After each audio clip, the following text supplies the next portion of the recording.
MCQ পরীক্ষা দিয়ে আপনি আপনার প্রস্তুতির ধারণা নিতে পারবেন।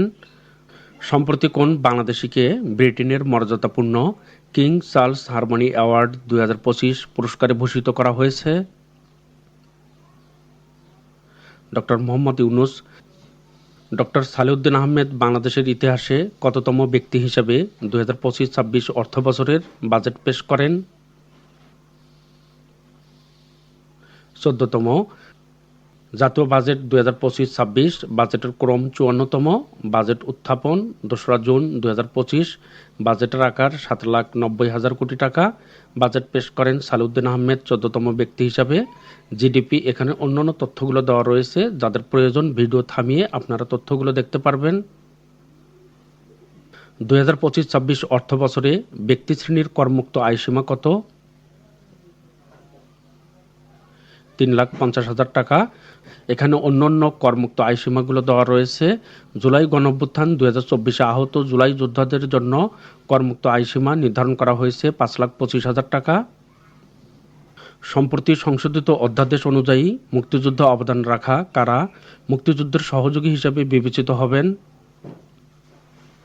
উপরের সকলেই মুজিবনগর সরকারের অধীন কর্মকর্তা, স্বাধীন বাংলা বেতার কেন্দ্রের শিল্পী, স্বাধীন বাংলা ফুটবল দল সকলেই সহযোগী মুক্তিযোদ্ধা হিসেবে বিবেচিত হবেন। স্বাধীন বাংলা ফুটবল দলের অধিনায়ক কে ছিলেন?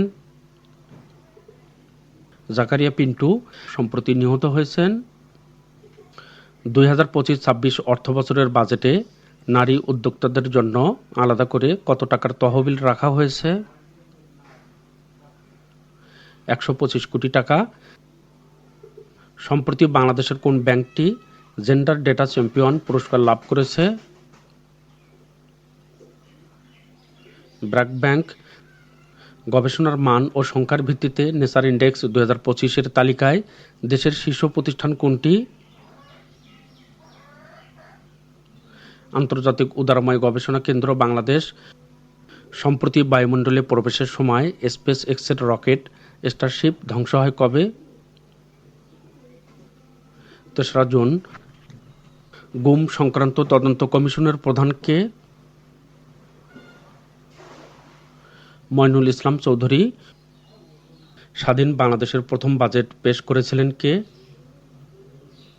তাজউদ্দিন আহমদ। মাধ্যমিকের নতুন শিক্ষাক্রম চালু হবে কত সাল থেকে? 2027 সাল থেকে।